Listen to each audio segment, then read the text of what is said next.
rightfully be called a sword.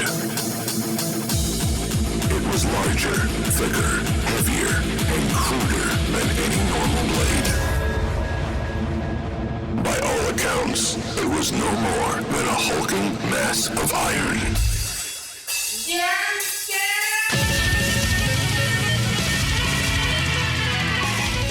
Hey, Doc. Yeah. What did the Buddhist say to the hot dog salesman? Oh, I don't know. What? Make me one with everything. Hello, everybody, and welcome to another episode of Spot the Dump. Do you even want me here? What are you doing? Torture? A form of it? Well, I guess that's fair. No. I am Lich Brill, and I'm spotting all the dumps here on DumpStat. Mm. And with me, of course, is my forever co-host, because he's not allowed to leave, Doc, the level 12 fighter. Hey. Boom! I did it that time. Yeah. Oh, my God. How's it going? I've literally been in a shower just going level 12 fighter, level 12 fighter, because for some reason my tongue hits level, and then when it hits 12, it does something completely different. I do not know why that has been such a hard fucking thing for me to learn, but here I am, baby. Woo. Making amends. I appreciate it. Yeah. We have a thick ass episode to get through. I'm really excited for it. But before we get into that, Doc, we have a couple of housekeeping things that we want to do. Sure. A little bit of audience, a little bit of reach out. Yeah. So what do we got today? Yeah. So first thing, just wanted to, again, say to all of the people watching on YouTube and stuff, thank you. You guys are great and hilariously positive, and we love you guys. Just wanted to make a quick note. If you're listening on YouTube because you don't like the other podcast platforms and stuff, that's fine. But if you wouldn't mind, jumping into the description and just checking out the podcast on our hosting platform Buzzsprout and stuff like that, that actually helps our numbers and helps the podcast a little bit more than just straight up watching it on YouTube. Right. Hey, if you're just there to listen, perfectly fine. We love you guys. If you want to help us out a little bit more, then click that link and check it out there. That would be awesome. Plus about Spotify, I also saw some comments of people going hey, we thought you were dead on YouTube. The reason why is YouTube is always going to be behind on the episode count. As of recording, it's at 5. I bet by the time this thing comes out, it'll be 7, 8, 9. Yeah. But we have at least minimum closing in on 20 or so episodes in the bank over on every other podcasting platform. Yeah. So that's just a little heads up for whenever YouTubers get this in a month where they're what? We could have done this the whole time? Yeah, you could have done that the whole time. So we apologize for that, but that's kind of how this works. And we kind of didn't realize we had an audience on YouTube because we were developing the podcast on other platforms. And then we checked in on YouTube and it was oh my goodness, there's people here. So that's why.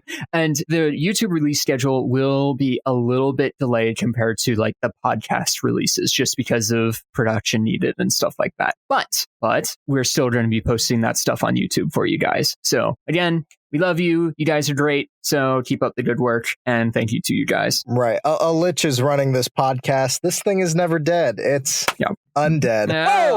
Got him. Case closed. Podcast over. Just go home, everybody. Biz bop boom. What's up? Yum. So second, I found this neat little bag.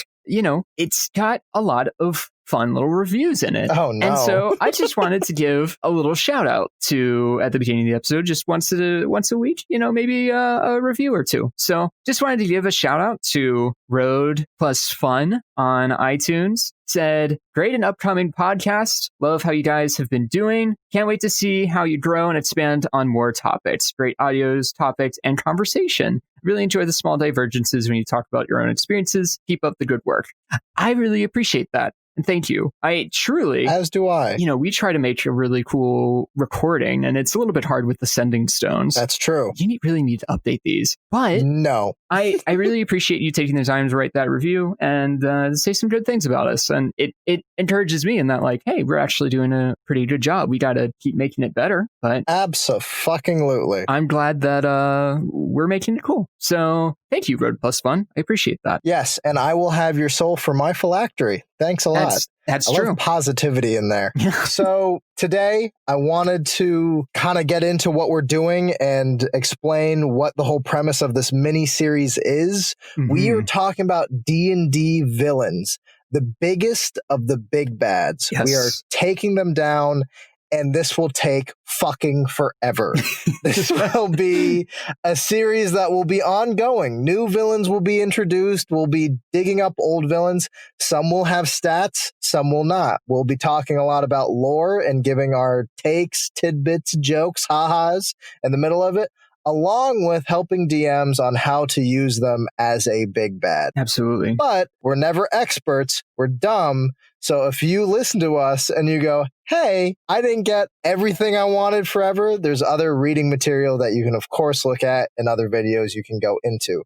This is kind of dipping your toes into it and certain aspects, and also us talking about what we enjoy about these villains, as well as how we can give advice to other DMs. Absolutely. So when I talk about these villains, however, I kind of am talking about the biggie ones. If you have a favorite villain who's kind of like a dirtbag in the module that you're playing right now, and he's kind of lower tier, we're talking lieutenants, we're talking kind of on the bottom stuff, right? We're probably not going to touch those guys. As a matter of fact, the kind of villains that I really want to play with are the villains who are cosmically inclined, who are people who are villains that are beyond the pale and are ethereal in a lot of ways and multiversal. When I was a wee little undead wormling way back in the day, I had a huge fascination with comic books, and I still do to this day. One of those kind of functions of the older 60s comic books is they started to introduce these villains who were huge. They were manifestations of concepts. We're talking back in the Jack Kirby days when you had Galactus, Eternity, Infinity, Oblivion, Time, Death. We're talking about these huge monumental villains who have so much energy and power that they physically manifest a body and can punch you in the face and have bizarre and strange powers that are attached to them. We really want to touch the biggest of the big bads in a campaign. So when I'm talking about these villains and you go, hey, where's Sandwich Joe in the middle of all this? He's not showing up. We're talking about Orcus and shit.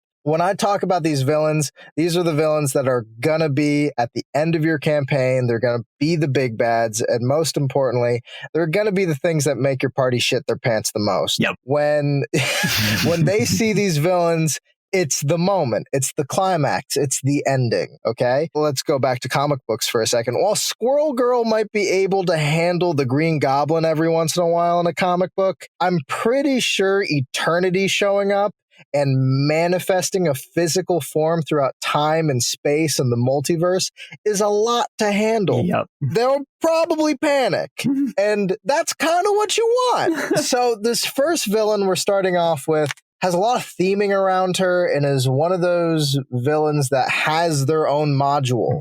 So if anything we say here really interests you, there's a lot of reading material that you can really dig into. There's a full module. There's tons of wiki articles about it, tons of videos. Wizards of the Coast has set you up right. We are talking about, of course, Zariel. Woo! The fallen angel. Zariel. Yes. The Archduchess? I guess Duchess? Archduchess or Archduke of Avernus? I think female Duchess. Yeah, right? So, of Avernus, the first layer of the 9 hells.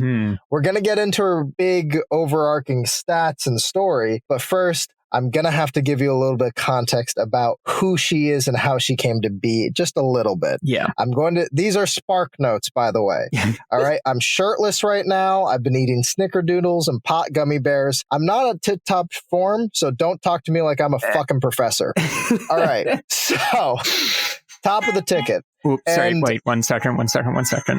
Sorry, my phone just started going off. I don't know who this is. Keep that in. Fuck you. We do it live. All right. We do it live. Fuck you. We're doing it live. So, Editor Goblin, if you could give me like a little bit of weird reverb on my voice or something. Nothing weird. No, that's too high. No, lower reverb. Okay, cool. In this multiverse, there are two profound evils. There are the demons, and then there are the devils. Demons and their churning masses come from the abyss. They are spawned through chaotic evil. They are energy that wishes to destroy, consume, and spread madness. If left to their own devices, they would ruin the cosmos, end all life, and turn all life that remains mad. On the opposite side of the evil, there is the vile devils, mainly fallen good folk, who see bureaucracy, contracts, smarts, and of course manipulation as the main tools to do villainy. These two factions, one from the abyss and one from the 9 layers of hell, that being the devils, have clashed in an epic struggle for eons known as the Blood War. If at any time the demons overtake the devils, those demons will run roughshod over all space and time. If the devils somehow control said demons through planning and scheming and plotting, the devils will have an unstoppable respawning army and will take down the very gods themselves. So, with these two factions in mind, we look to heaven, because when evil fights amongst itself, good tends to look at it. Zariel was an angel, one with a seed of wrath within her heart. She looked down over the churning blood war and said, "Fuck this." Not only can I do this better, not only that I, a high commander of angels, should go down there and smite evil, but I will do this with my favorite folk of all, the mortals. Zariel went down to the material plane, to a bunch of paladins, and said, "I intend to no longer watch as my commanders told me to. You will be my hell riders, and you and I will charge into Avernus after I train you, and we will take down Asmodeus, the Satan of this world himself. You will be my legion, and I will be your god." Oh man, it gives me chills. Of course, these paladins threw on "I'll Make a Man Out of You" from Mulan and said, "Fuck yeah!"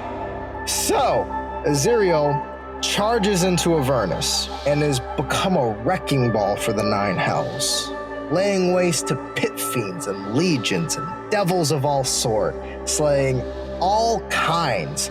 If you are a fiend, be fucking ware. The Hell Riders also seem to be just as well, capable in such terrible conditions. However, the hells are not places for mortals. And over time, as Zariel charged through the 9 hells, defeating the very warlord of Avernus, Bel, and started to charge deeper into the inferno, her mortal soldiers withered by the negative energy of the plane. The very nature of hell crushed them. So, with her army slowly defeating and falling to ashes, and her own spirit being crippled by the actual nature of hell, Asmodeus, the Satan of this world, ruler of the 9 hells, master tactician, and definitely worth a future episode, approached after the defeat from his own army to hers, and offered her a seat as the Archduchess of Avernus, the top of the hell layers. You see, Avernus is the choke point between the river Styx and the abyss, the material plane, and everything in between. If you are going to the 9 hells, you have to go through Avernus. And if you are coming in from the abyss, you have to go through Avernus, making Avernus a hellscape war zone, literally. And Zariel, the head commander, planning to destroy said demons.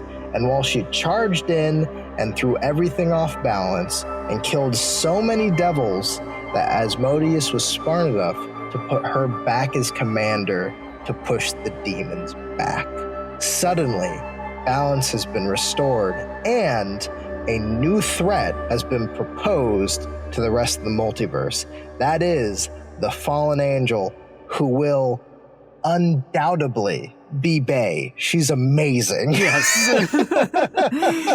Yes. So, I had to just give a little bit of a lore sponge for those of you. If you're interested in learning more on the Blood War, there are tons. We will definitely go back to that down the road. It is a big D&D linchpin. Devils versus demons. It's huge. Yep. And I also think if you want to see more of her, play Descent into Avernus, where she is literally the main villain and character. Yeah. So, Doc. Yes. What do you think of our girl, man? It pains me to say this, but I think I have a crush. It's no. Well, so okay. Here's the thing, right? Let's talk about this from a story element, because maybe you don't want to play. Maybe you're a DM and you don't want to play Descent to Avernus, but you just listened to Brill here and you're like, "Holy crap, that was amazing!" Which it is.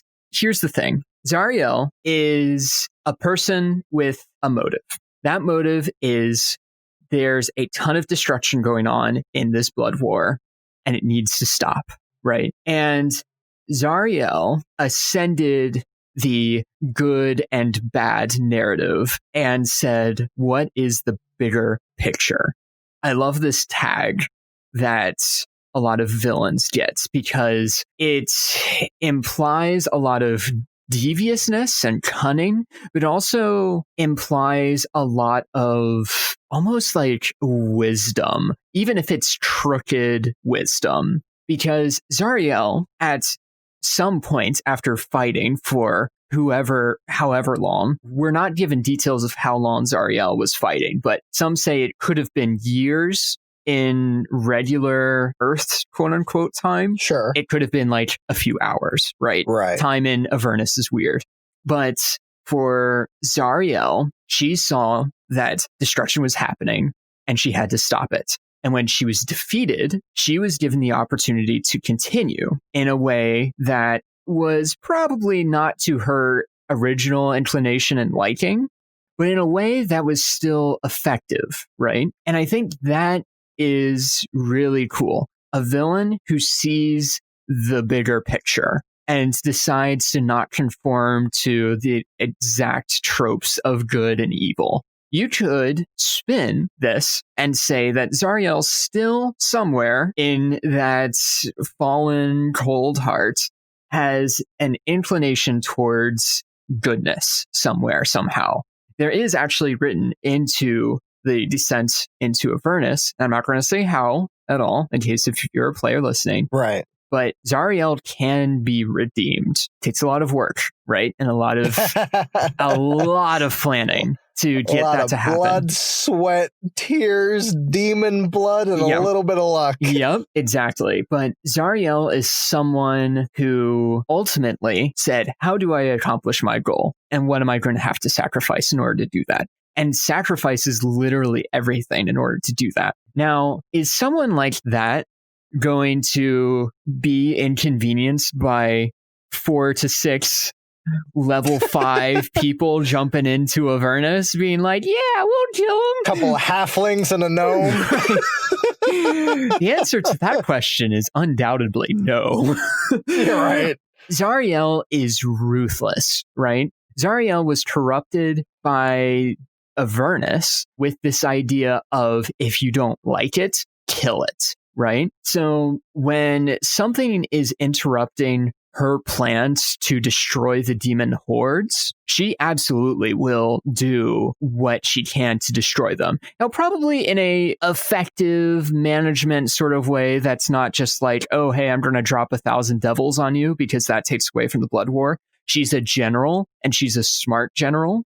right? Right. But it's something that she won't tolerate. So I mentioned, like, she sees the bigger picture. She's also smart with resources. She's a war manager. She's a general. She's able to watch the kind of movements of things and see how that goes. It's that on top of what she's done. Mhm. Because when you look at a resume for a villain, depleting the very legions of hell Mhm. to the point where you need to be enlisted for hell Mhm.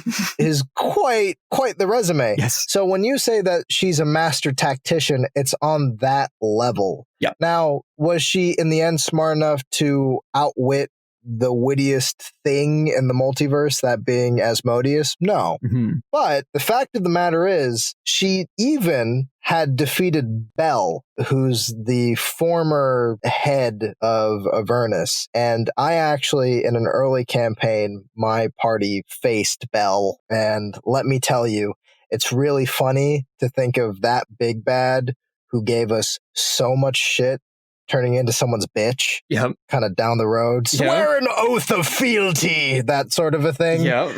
He's literally her right-hand man and warlord. There's kind of that weird, I've heard both stories where Zariel basically came in, said, "You're working for me, bitch," and he did. And then there's the other way around where he didn't surrender, he just got defeated a lot, and Asmodeus said, "Okay, you're fucking second in command. You're not." We're not letting that happen. And there's also the story between the two where Zariel became basically the leader of Avernus, actually tried to do a rebellion against Asmodeus and the Nine, and then was jailed. And later, after she calmed down a little bit and A little bit. Bale was doing a terrible job with, running the war, Asmodeus, who was like, you know what? I think you need to be back in charge, and put Zariel back into the Archduke, Archduchess Right. position. Role. So like Right. there's a couple of different takes there, but either way, it's like she's still cunning, she's still a tactician, and super, super, super evil. Well, and also has those seeds of wrath still, to the point where she does kind of Valkyrie into battle with her Hell Riders still. Mhm. I mean, her whole fortress, at least in Descent to Avernus, I believe is flying. Yeah. It's a flying oblivion spear towards the ground that wipes out battlegrounds, and she emerges with her other essentially hell angels, Yeah. and they lay waste to legions of pit fiends. Yeah. So I think there is still that like idea of, yes, she's a master tactician, but that original drive to be like, allow me to wipe the fuck out of evil. I still think that's there, to the point where now the evil is just the churning masses of the demons. And the other thing that's kind of there to point out, just in lore wise, and to kind of give those seeds over the DM, Mhm. is that demons are a constant spawning enemy. Mhm. That's kind of the most horrific thing about them. Yeah. They're very Lovecraftian in the sense that they kind of just manifest, which is terrifying. And then on top of that, you have the fact that Avernus is the choke point. So she's the front line. Mhm. She's what you have to get through to the rest of the hells. Mhm. When a demon shows up for war, that's what they're dealing with, is her armies, the battle on there. And let's not even forget the fact that I forgot to mention this. Do you know who else is on Avernus? Who? I mean, there's a lot of people. Tiamat. Yep. Tiamat. There's so much weird shit you can do with that. How does Tiamat have a fucking condo in Avernus and makes her stay there while this harpy of hate controls everything? Yeah. I mean, if you had a gun to my head and said, hey, who's going to be the head of something? Tiamat or, a fallen angel, I'm going with Tiamat. By the way, Tiamat is the evil goddess of dragons. Yep. All of them. That 5-headed dragon, that's Tiamat. That's Tiamat. You know the first monster they fought in the DnD cartoon from back in the day? That's my favorite thing. It's like, we're level 1. Welcome to the wonderful world of D&D. And out of a cave came Tiamat. And I was like, oh my God, that's an amazing start for a party. If you guys didn't think you were fucking chosen ones before, right. Here's Tiamat. Right. You win. Way to go. You hit the boss. What were they doing in that cave? So, but what I'm getting at is, so you have so much going on Avernus. There's a lot of characters moving about, and there's just lore seemingly always added to it as a layer. Some of the other layers of hell, and this might come down the road when we start doing more obscure villains, possibly, and some of the other archdukes of hell, they kind of don't get, their layer doesn't get that much love or attention by writers, and it feels like there's not as much meat for a DM to like sink their teeth into. If you're one of those DMs that you're like, I like having a kind of pre-built things to play around with, and I don't want to go the extra mile of adding stats to everything and where is this and where is that, and I really would like a map for this, and I'll play around with these tools. I just wish I had the tools. Descend into Avernus and what we actually have lore-wise for everything on that layer of Avernus is very open and easily accessible. For me, at least, when I think of a DM using that stuff, I think it works well. But going back to her as this warrior general who is the front line to hell, who is the landlord to Tiamat, and seemingly is doing a fine fucking job handling the demon spawns. And by the way, demon spawns don't just mean demons. That means Baphomet, the crown beast god demon thing of fucking minotaurs, and Yinagu, the fucking demon beast of butchery for the gnolls. So you have all these, and by the way, Orcus will make an appearance, fucking, of course. The Demogorgon might show up one of these days, you know. So you have all these savage battlegrounds going on with all these big ass players. And the head of this thing has just this massive swell of support and non-support. Because here's the thing. You mentioned that she had a rebellion against Asmodeus, correct? Yes. I was just going to ask. I've heard of this kind of storyline before, where an archduke rebels against Asmodeus. They usually don't get to keep their job afterwards. Yeah, that's true. So, I just noticed that. So she must be doing a really good job. You know what I'm saying? Yeah. That storyline of being the top dog, I mean, Mephistopheles, who runs the layer right under Asmodeus, he's the second in command. All he wants is to be the big bad. And by the way, I can't wait for when D&D decides to let that happen, because they like switching demons and devils around like it's their job. So that's cool. I hope he does well. Asmodeus won't be gone for long, but I hope you do well. Give Asmodeus stats, guys. Come on, level 32. So in regards to that, though, you said there was a rebellion. What can you tell me about that? And what do you think of her not only as a character, but as a narrative, I guess you might say, player in general? Sure. So there's not a lot of details about the rebellion, right? It's called the Reckoning of Hell. And the Reckoning of Hell involved a lot of people, and it was to depose Asmodeus from kind of being the big bad, right? It was just basically like this attempted coup that happened. Zariel was in on it, one of the main leaders of it. And, it's like, it didn't go well, right? A lot of the devils that were involved in this got kicked out, got imprisoned, right? Got kind of exiled from doing this. Yeah. But after all of this happened, you're right in that, like, Zariel does such a good job with handling the demon hordes that she is eventually welcomed back into that seat of power. Fucking stated.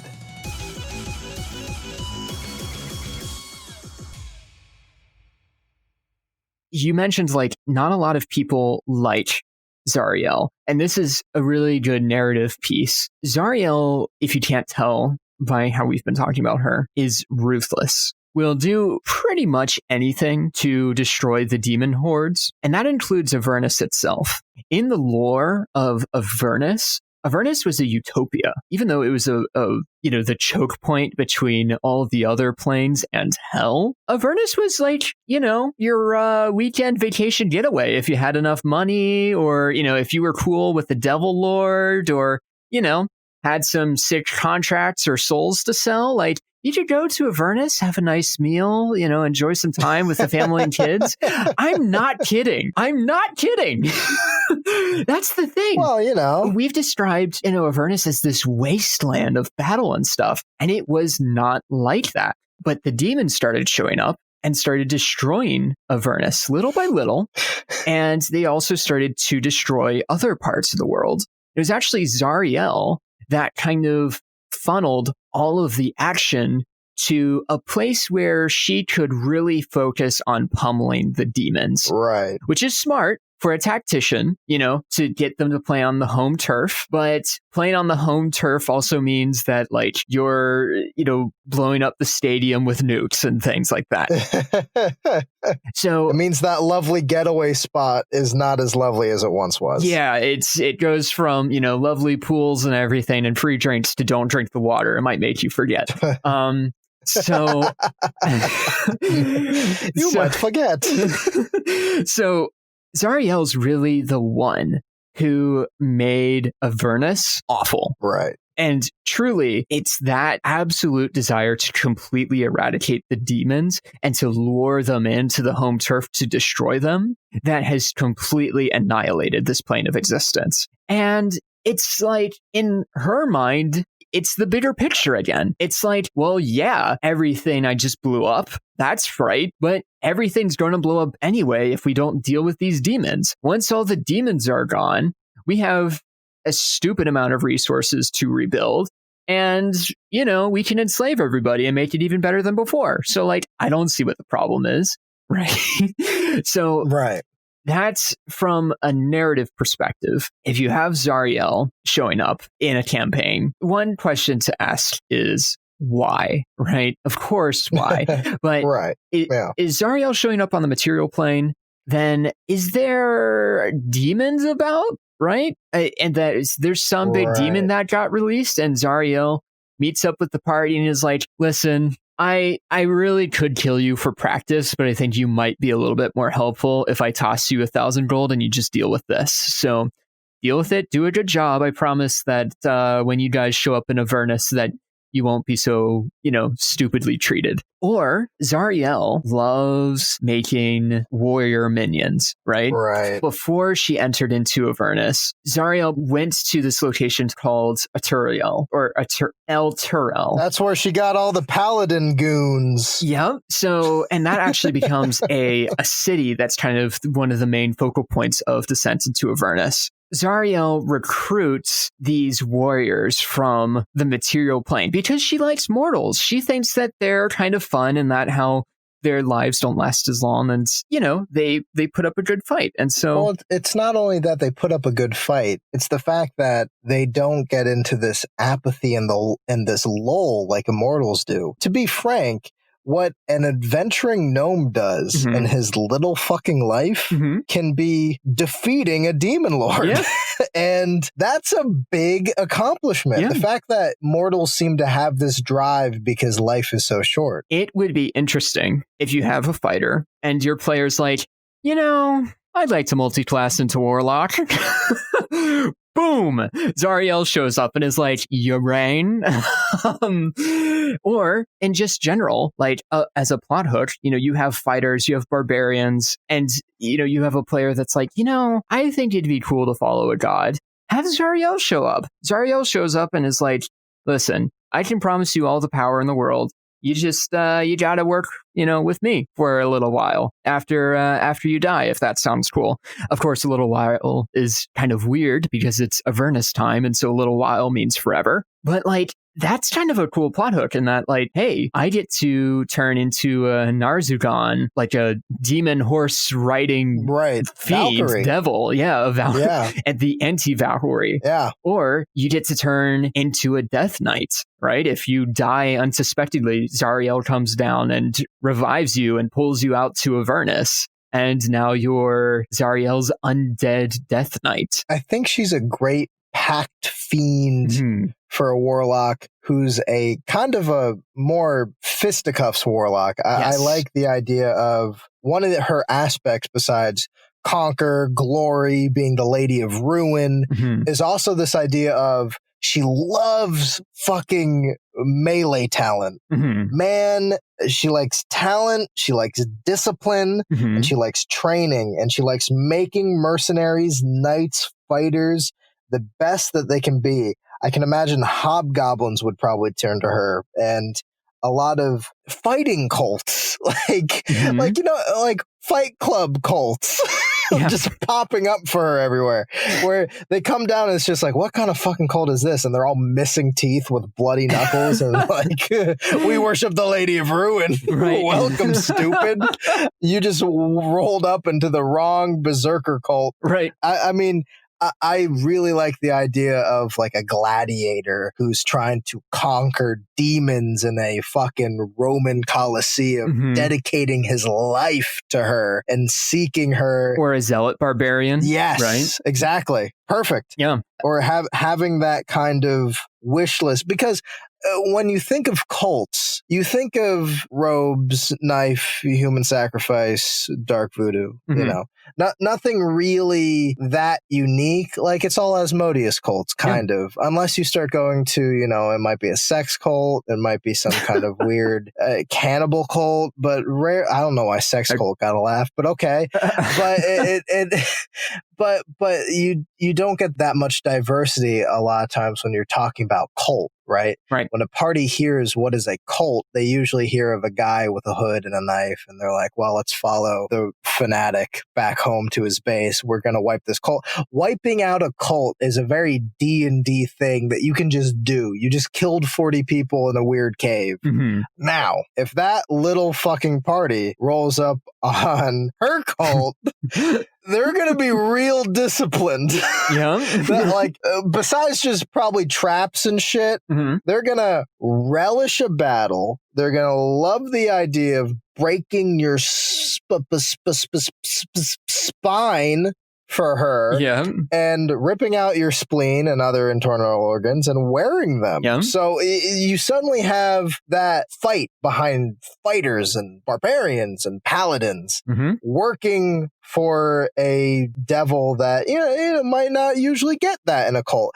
Most cultists, fun fact, are not swole, so that might be a bit surprising. So you walk up into a cave and then like you just have a bunch of dudes like, hey, King, how's it going? And then they just beat your face in. Yeah, exactly. And they do it well. They're like UFC fighters. I'm pretty sure that she would sponsor the UFC if she could. It's true. That kind of disciplined, like, I know how to break your face 16 different ways. And that's actually a really good idea. Maybe Zariel does have the secret sponsor of the UFC in your world. And, you get the prize of meeting the president of the UFC if you rise through the ranks. And just imagine if you have a paladin whose bond is like, I want to become like one of the best fighters in the land. And so then it's like, they beat the UFC, the paladin's all excited and like, yeah, I can't wait to tell Helm about this. And then they walk in to the office and Zariel kind of spins around in the little wheelchair and is like, so let's talk details. I want to see what a deal we can, crack up here. That'd be good just because it's that survival of the fittest mentality and she's looking for the creme de la creme of fighting talent. Yeah. She doesn't want, what's that thing from Full Metal? You disgusting fat body. Like, she doesn't want, Gomer Pyle. She doesn't want that. She doesn't want that at all. She wants the guy who is disciplined and as ruthless as she is. Yeah. And while you've mentioned her general tactician's mind in a way, it's that original sin of wrath and hatred for evil and wishing to ignore her superiors and wipe out evil as we know it through violence that causes her to fall originally. So that original sin, per se, is what is driving a lot of these actions. Yeah. So while she might be very, very smart, there's still that if you work for me, you need to be on my page and fucking level. And if you're not, get the fuck out. Make a contract with me. You're in, period. And you're going to be doing a lot of work in this life and when you're dead. So suddenly you have this dichotomy of, frankly, a very scary deal. I know all, archdevils, when they show up and they offer you a deal, it can be scary. Yeah. And there are parties that would probably want to try to outwit it somehow. Yeah. This is one of those deals that when the bargain comes, you might always want to pass on it. Because I'm pretty sure while Asmodeus and maybe Mephistopheles and Mammon might have these weird wiggle room that you could have to maybe get him back and do something clever and beat the devil, quote unquote, I think this is way more mercenary in the sense of, I have your sword when you die. Yes. I train you now, you'll be the best, and when you die, you're mine. Period. There's no weird monkey's paw, wiggle room. You're not going to have this strange plume of just loopholes that you might have in other contracts with devils. This is going to be so on the nose and in your face that you are probably going to have to reconsider what you're doing with your fucking life. And I don't know how you get out of that besides killing her. Which, right. Good fucking luck. Yeah. Redeemer probably might be better, but yeah, that the fact that you'd have to go to Avernus, hopefully find her on the battlefield, because you don't want to fight her when she's in the house. Yeah, no. No, you don't want to do that. But the problem with the battlefield is if she's on a battlefield, that means a demon prince is on the battlefield. Yep. That means she's currently smiting the Demogorgon. Right. So if you can have that, if you feel like you're strong enough at level 5, have at it. Yep.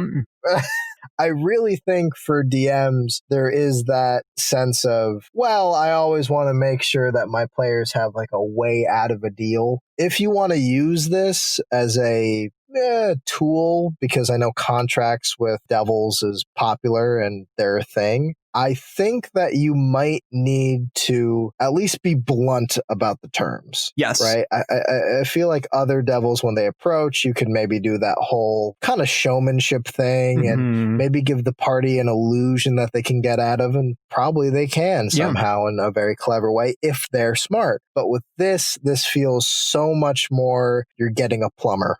Like you're just getting exactly what you bought. Well, I think that's a really good point. In that you have devils, some of which are like fallen angels, like Zariel, many of which are like Zariel, but you have devils that are kind of like that salesman, like, you want to buy a watch? Like kind of try to pull one over on you sort of people. But you're right that like Zariel used to be an angel, and a pretty high-ranking angel at that. And angels are not known for being these kind of, let me slight you with this kind of offer sort of thing. Angels are known for being like, here's the deal, here's what's going on, like, here's what you're going to do about it. If you're not going to do it, stop wasting my time. And, you'll be cursed forever. So, like, Zariel is probably going to have a similar approach. Sure, she may be affected by the actual devil nature now, the fiendish nature now, but I don't think it's a bad idea to push into that bluntness if you're making a deal with the characters as Zariel. Zariel just being like, listen, I need bodies.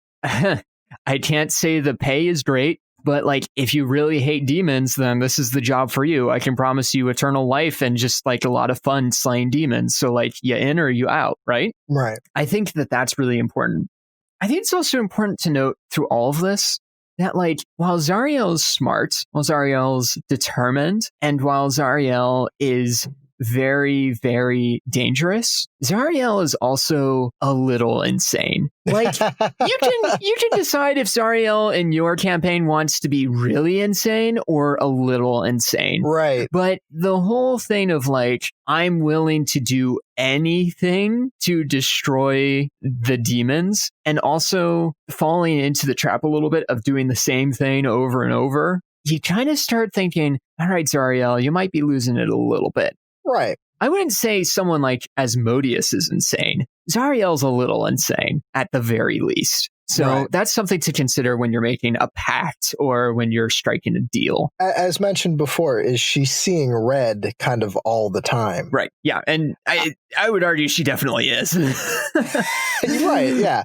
Well, it's not just that she's seeing red, but it's the fundamental driving force of not only her character, but her whole story arc and plot is her hatred Mhm. and her wishing to do the big smite, because angels in D&D happen to be mostly the big smite. They're the smite me almighty smiters. They don't really take anything else from the classic Abrahamic religions. They kind of split them off into the Mhm. Deva, who are very messenger-like, but still have a very smite me almighty smiter quality to them. Yeah. And then the planar, and then the solar, I believe. And both of those are very much, when they show up, they're sending plagues. Yeah. Like they're sending plagues, and they're the right hand of a god, and they will destroy things. So angels in D&D certainly have a much more combative sense of the word. And when you look at her, the top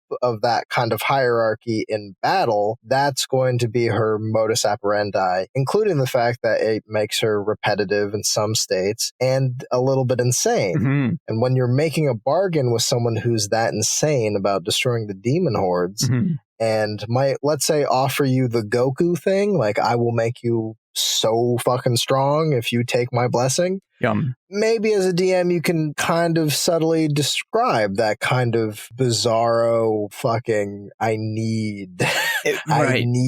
to battle, I need to fight, I need to destroy. Mhm. Because getting that through the player's head that, hey, maybe she's not all there, is a great way to show that this is a bad bargain, that this isn't Yeah. really good for you. I mean, any player that makes a deal with a fiend is making a fucking bad deal. But besides that, Another good way to convey the impact of Zariel and some of the momentum that comes with that name, even if your players don't recognize. You mentioned Abrahamic religions. Zariel is very much so like an antithesis of the Christ figure, right? You have a figure that goes down into hell with two companions in the lore, but instead of, defeating evil and coming back up, you have this figure who is defeated by evil, sides with it, drags the two companions with her, and is now fighting alongside evil. And so, like, where that kind of recognizability where you would have with the Abrahamic religion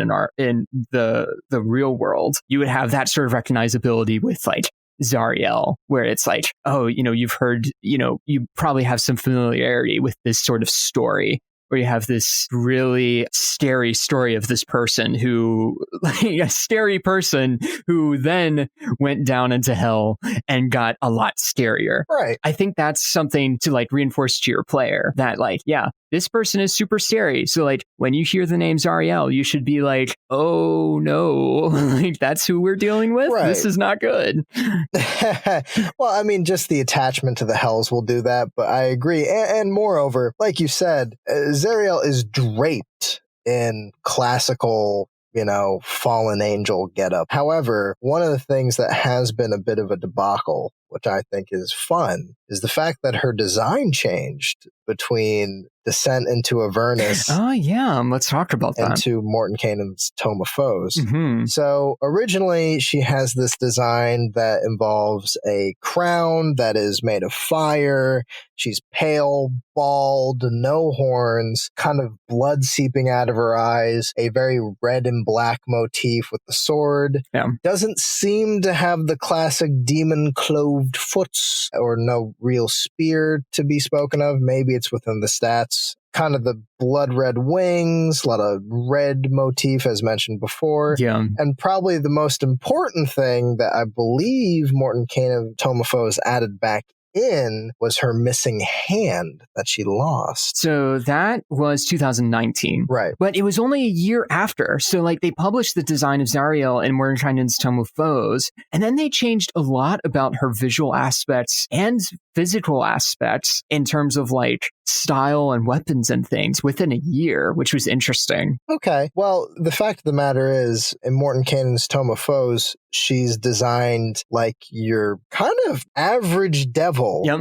2 hands, horns, kind of a tan face, glowing eyes, fiery wings, cloved feet. Basically average in the sense of what you would normally see, and kind of dumpy. So I can understand why you would make a badass design change to her. Just because, frankly, if you're going to make her kind of the lead of a book, making her look like every other devil is really boring. Yep. And not something that I think people would want to play. Having the actual halo of fire with the sword that glows and the blood red wings honestly makes her more bae. And I can't wait for fan art of you and her together. But no, wait. I don't want this. No! But I do think that her new design, let's say, if for Descent into Avernus, is way closer to a threatening presence too. I think having that show up anywhere is going to strike fear into most players, as opposed to the big horns and the hooves. While threatening, will look like there's no indication that is the leader besides maybe she's bigger, but there's other devils that have horns, wings, sword, that whole thing. So it's hard to say, because visually the design of what you're looking for is for it to stand out from everything else, so that you're the big thing just by looking at it. Right. You don't even need to know. It doesn't even need to say anything. So when you have just that average, whatever you think the devil looks like motif, while it does portray the fact that it is a devil in the design shorthand, is that it does not portray leadership, violence, cunning. It doesn't have any of those things. Yeah. And I think she's even in like a purple ass dress. I don't even get it. But I'm glad they changed it.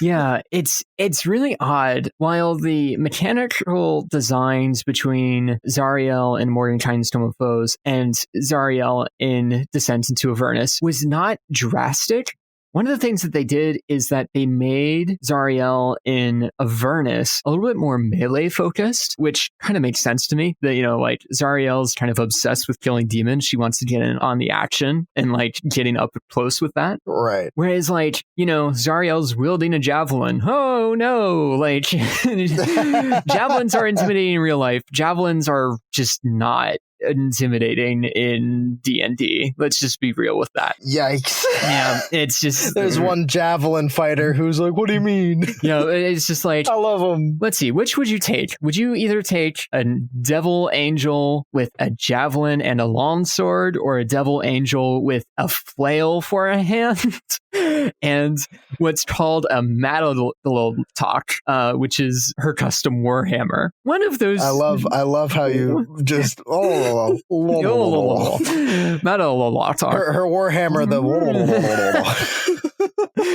Well, I will take the one that I can't pronounce. Right, of course. Yeah, but even though the designs aren't super different, the Avernus design definitely has a lot more of that flavor, right? Where it's like Zariel and Mordenkainen. Oh yeah, it's Zariel, cool. But Archduke Zariel of Avernus, first, sounds really cool, and second, just looks insane and is so much more evocative of evil, which is awesome if you're putting that against your players. Awesome. So do you want to just quickly go over some of the few highlights that we have on her stats? Sure. Just quickly. Sure. Because I think people do want to know power levels, as Vegeta would say. Sure. Charisma, 30, plus 10. Hell yeah. Strength, plus 8. Dexterity, plus 7. Constitution, plus 9. Intelligence, plus 8. Wisdom, plus 8. Listen, folks, you're not convincing her of nothing. Unless if you are a fallen angel yourself, probably not going to get anywhere with... Sorry, horny bards. You're going to have to take a hike on this one.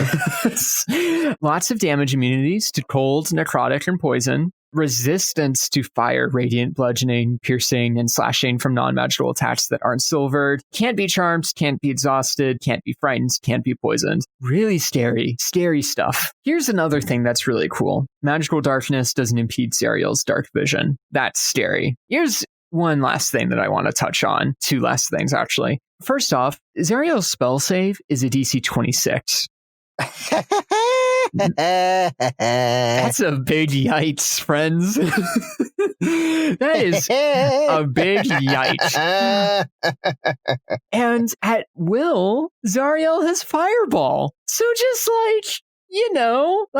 every turn just being like, yoink, save DC 26, and just standing off on a ledge somewhere, dropping fireballs on people. Wait. Question. Yeah. I know in Morton Canaan's Tome of Foes, don't ask me how I know this, doesn't she get Finger of Death 3 times a day? She does have Finger of Death 3 times a day. Lovely. But she has, Lovely. Fantastic. she does have Finger of Death 3 times a day as well in the Avernus version. Lovely. Fantastic. Yeah. Perfect. And that's exactly what I want. And dispel evil and good. So, like, if you show up with a bunch of evil, if you show up with a bunch of demons and angels come to wreck house, she can just go, nah, get out of here. I'm not dealing with this.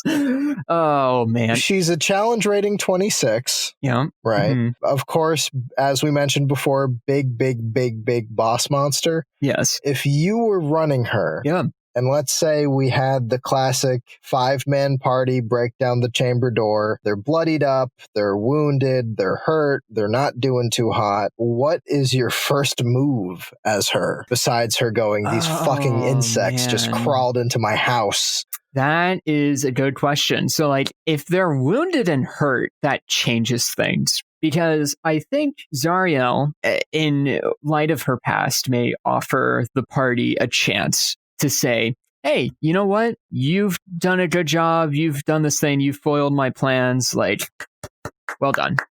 Well done. Big clap. I'll let you go and offer you some protection, give you some goods on the way out, a little free goodie bag. Just when you die, you're going to meet up with me. And then we're going to kill some demons together. How about that? I think that's a good first move. And if that doesn't work, then probably Immolating Gaze, the legendary action, which is someone just turns into fire and takes 40-10 fire damage.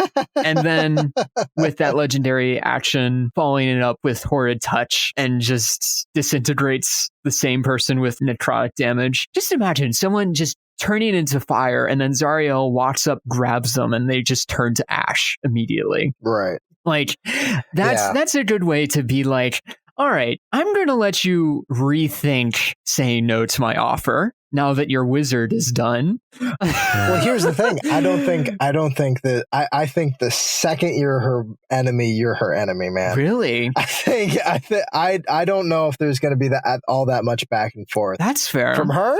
Miss Ruthless? Nah, bro. I think it depends on how insane you want to run Zariel, right? Sure. If you want to run her if you're not for me, you're against me, and I will kill your family and children, then that's fine. But if you want to run Zariel as like a little bit more cunning and a little bit more, I won't say ruthless, but like just despicable and manipulative, then I think that might be another move. But that's your decision on how you want to flavor that as a DM. Of course. When I look at her, my first thing that comes to mind is the only way that I could find her to maybe rethink, because I do think she has that duality in her mind. You're either with me or against me. I think she's very polarized in that way. Sure. I think the only reason why she might even fuck around with a party is if one of the party members is yoked, has some potential or skill as a fighter or someone who can be trained into her horde and to her armies, and she might see a lot of actual potential in them, or a warlock that she sees potential in.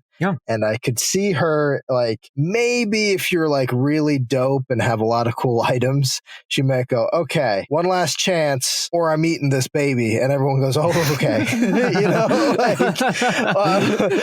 Or your hometown's getting burned, like something along those lines. Like, and by the way, I also think that if I was running her, she's definitely one of those villains that I don't know if I'd ever really have her show up on the material plane. Visions or some form of mediators, cult, that kind of presence on the material plane. But like Asmodeus, I don't know if they're the kind that are gonna just start, walking around, chatting up, trying to speak with people. Yeah. Like Mephistopheles is one of those who is, two wizards where I think Mephistopheles will actually show up on the material plane and teach dark magics to wizards. Like, I could perceive that. Yep. But for her, I think she is so focused on the blood war that it kind of feels a little bit like leaving her post unless the blood war moves to the material plane, in which case, fuck, like, run. Oh my god.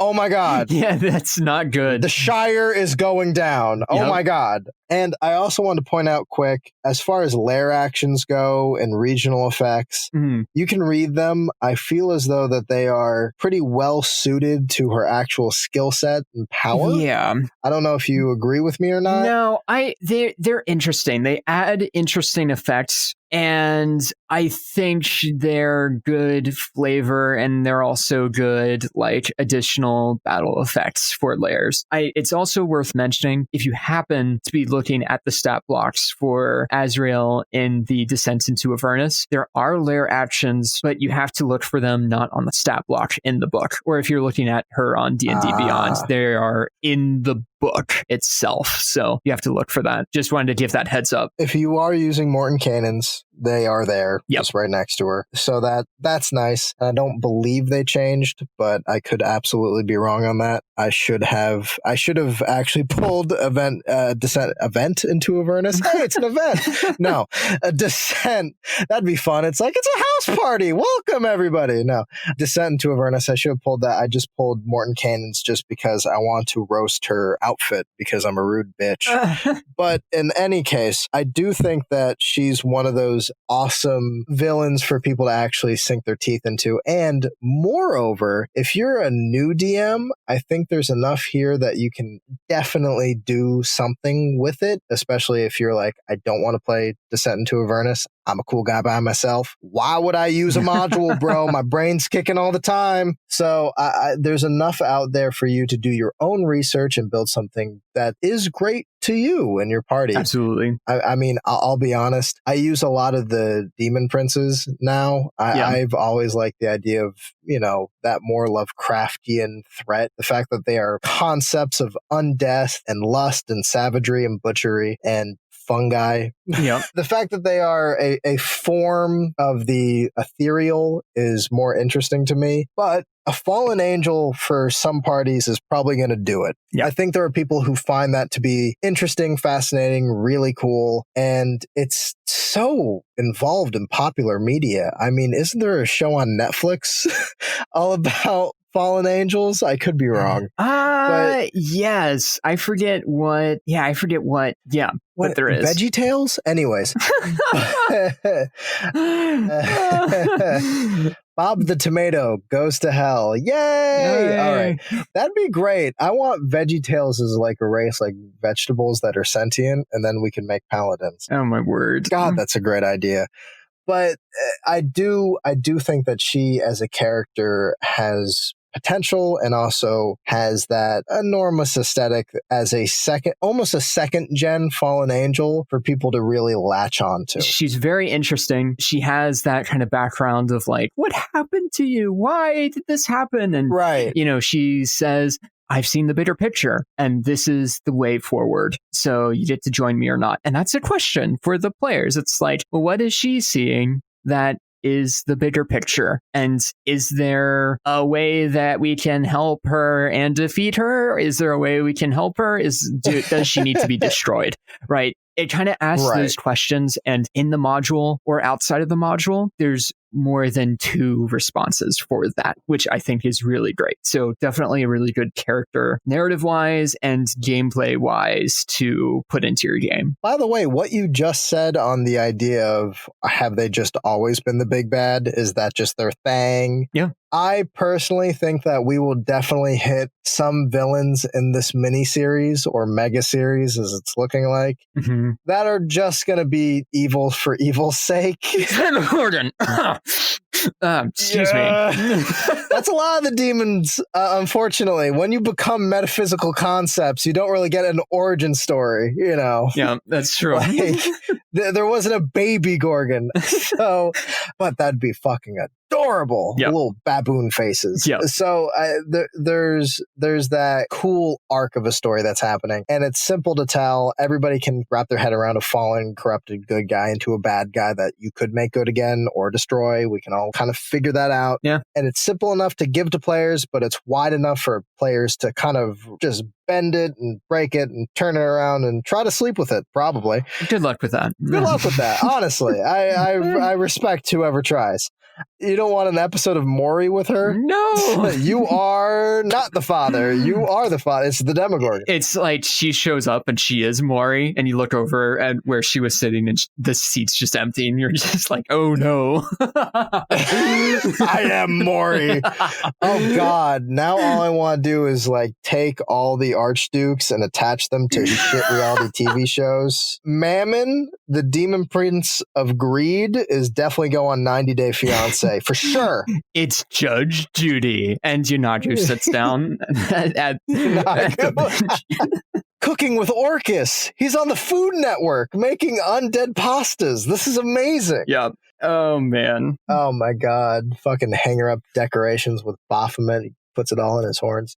So besides making supervillains look silly, I do want to mention that when it comes to running a ending battle with a big bad, for instance, I think that we need to look at, the big villains of cinema and stuff like that to help us run it. And we'll probably get into that more and more when we look at other villains. Yeah. But as right now, I think we can absolutely leave that hair here, whatever. Yeah. Is there anything else you would like to mention, Docky Doodle? I don't think so. I think we're all set up and good to go. Hail Zariel! Fantastic. All right. Well, guys, get your swords ready and go down to hell. We're about to do something crazy. We'll see you all next week. Be well. Check us out on Spotify, iTunes, YouTube, Buzzsprout, Facebook, Twitter, Instagram. Wherever you get your favorite podcasts. Exactly. Doc will be twerking on TikTok. All right, everybody. We'll have a good one. Bye. Bye. Perfect. You've just been listening to DumpStat, a podcast presented by Horizon Kingdoms.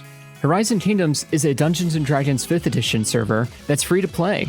Find us on Facebook, Twitter, and join up on Discord to join in on a new adventure. For more DumpStat, be sure to find us on your favorite podcast platform and subscribe.